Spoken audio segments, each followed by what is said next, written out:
on Netflix. Papa John got fired and removed from his company, named stripped from universities for lamenting the fact that the colonel used a racial slur and got away with it. And there was no criticism. In fact, in one instance, a NASCAR driver lost sponsorship because his father used a racial slur in the 80s. That's cancel culture. Pulling Sarah Silverman off a movie because 10 years ago she did a blackface joke, that's cancel culture. Bud Light facing a massive sale. So in this clip, we're going to watch, Temple actually is going to get dismantled by, number one, somebody from his own side, but Adam Freeland is also going to call out the hypocrisies in Temple's complaints over, cancel culture and defending the government taking over free speech when it came to the Jimmy Kimmel situation.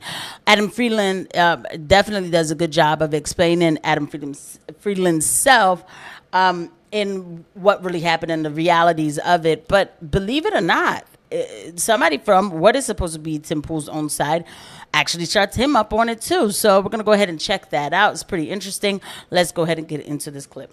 Backlash and having their beer pulled from stores and bars, Target losing customers and being criticized. This is consumer backlash. So I certainly don't think a teacher who criticizes Charlie Kirk should get fired.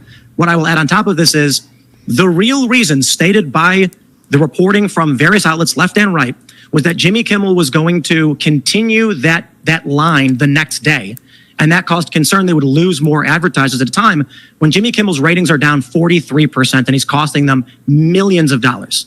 So if the FCC is to come out and say, we are going to get you taken off the air, that's a bad thing.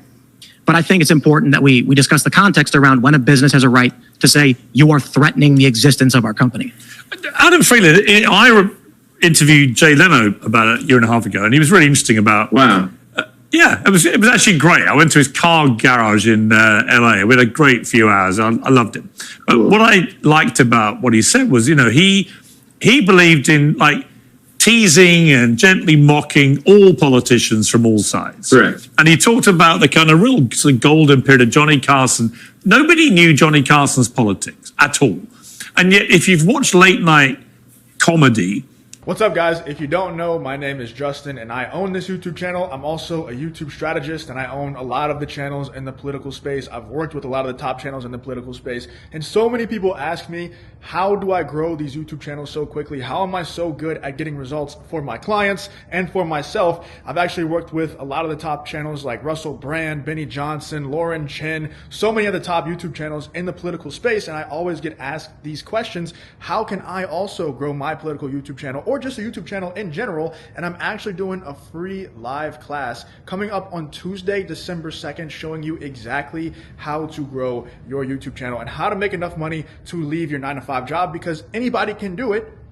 And I'm going to show you exactly how you can do it Tuesday, December 2nd. So if you want the same sort of results as these YouTube channels, such as Justin is Lost, Justin Reloaded, Justin Reborn, The Progressive Way, Bring the Asteroid, Benny Johnson, Russell Brand, Chris on Culture, The Apostle, all of these people, they're all either me or they've worked with me in the past. So if you want the same results as them, I'm going to show you how to do it for absolutely free on this live workshop on Tuesday, December 2nd. Make sure you sign up with the top link in the description or the link in the pinned comment. Sign up for that class. There's only 100 spots. So if you save a spot, make sure that you show up so you don't waste the spot. I'll see you guys Tuesday, December 2nd. Click the link in the pinned comment to sign up, and I'll see you there. In America in the last 10 years, since Trump became a politician, all of them, almost two, they're all middle-aged white guys, which always makes me laugh when you think about the diversity push, which never seemed to attack late-night comedy. But they all, to me, developed an increasing loathing of Trump, which began to really distort what their actual job was, which was to make Americans laugh late at night. I stopped watching them quite a long time ago. I could not watch it. Jimmy Fallon, I would kind of keep out of this. I think he's always been a lighter touch, but I think Kimmel and I think Colbert in particular, they really went hard in the anti-Trump rhetoric. The View, it doesn't have alternate views. It has one view. They all hate Trump. Very funny they all came out in black funereal clothes after he won again. And I don't think these serve their viewers, and I don't think they serve their companies. But I also feel uneasy, as Kat said, about the FCC poking its nose publicly into making not even veiled threats, but direct threats that if ABC, Disney didn't take action against Kimmel, then they were going to pay the consequences. So and when they did those direct threats on Benny Johnson's show, just as context. By the way, guys, if you do like the clip, don't forget to hit the like and subscribe button and the notification bell. Thank you to every eye that lands on these videos. you sit with all this? Listen, I'm new to your audience, so just to introduce myself, I am a tell it like it is comedian, and no one's safe from my jokes, be it bratty kids, celebrities, politicians, people that just walk by. They're all fair game, but it is still deeply unconstitutional and immoral for the president to silence his enemies. But I think what's important now, especially because it's so crazy right now, is that we zoom out as like people, like human beings. And like, there's a lot of kind of empathy being expressed towards Kimmel right now. But where's the empathy for Donald Trump? Certainly what it seems like to me is that he feels like he's been bullied. And I've been a victim of bullying my entire life, and still I am regularly. I'm on the internet. But I've always said to my bullies, like, while it's disrespectful, rude, hurtful for them to be saying that, I support their constitutional right to be saying things about me that aren't true.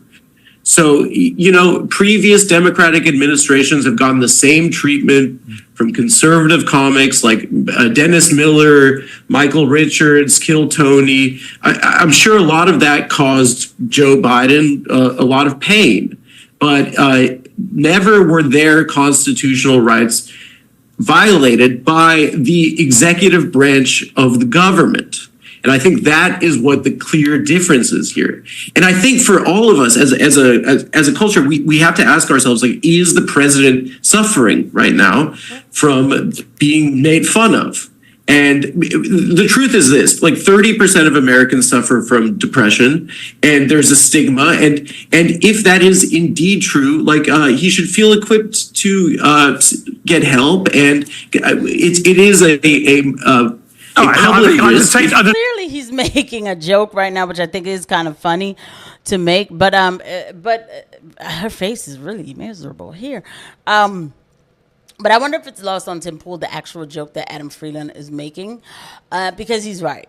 People have their constitutional rights to make fun of people. I mean, MAGA's always talking about freedom of speech, but suddenly, in the last 2 weeks, I don't even know what is going on over there. It just makes no sense. Hypocrisy is their middle name. They don't care. They're in charge, basically, is what they're saying, and they're going to do whatever they want to do. But I really kind of want to get into this part of the clip, which I thought was pretty interesting, was Tim Pool being dismantled basically by his own side. Threatening language, and you can talk all you want about the local stations pulling out, but the Nexstar was looking for a merger. They're looking to get rich off this. They're gonna do what the FCC says. If people would like to believe that's a coincidence, that's fine. I don't believe it's a coincidence when it's the one difference. When Jimmy Kimmel has been making these sorts of comments, jokes, some are just political commentary, going really hard against Trump, really hard against the right. And then the one thing that's really different this time is that just hours before, the head of the FCC was threatening.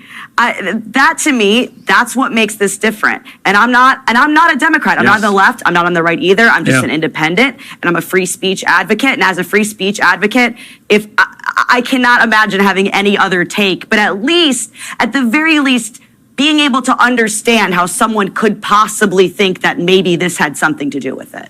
Yeah, Tim Pool, I got to say, it's a persuasive argument that Kat makes. I don't think so. It's just not the reporting. I certainly understand when Brendan Carr says, I don't believe everything I read in reporting. I think for myself. Indeed. So you make things up, I guess, because what I can only go off of is what the left and the right. What did I make up, Tim? What did I make up? Everything I just said was factual. No, you're going to accuse me of making things up? No. What did I make up? You made up that the FCC had a direct. What did I make up? I didn't make up anything. Everything I said is what happened.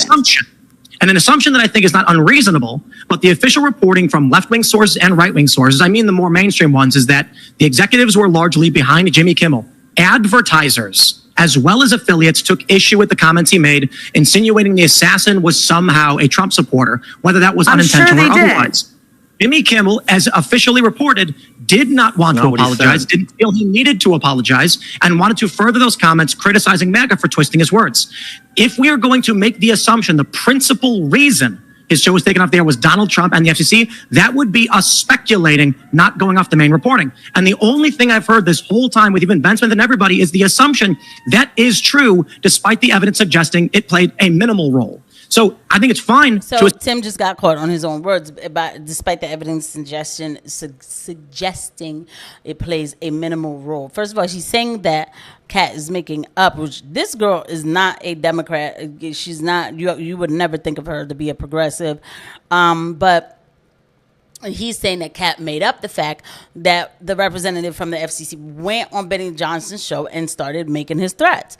Now, he could say that he was just talking and doing his free speech, right? And he didn't mean anything by it, but now isn't that the same thing with Jimmy Kimmel? So this is the hypocrisy of MAGA. Tim Pool, everybody, and by the way, even on the right, people have already been calling Tim Pool out for being a total grifter, establishment dude.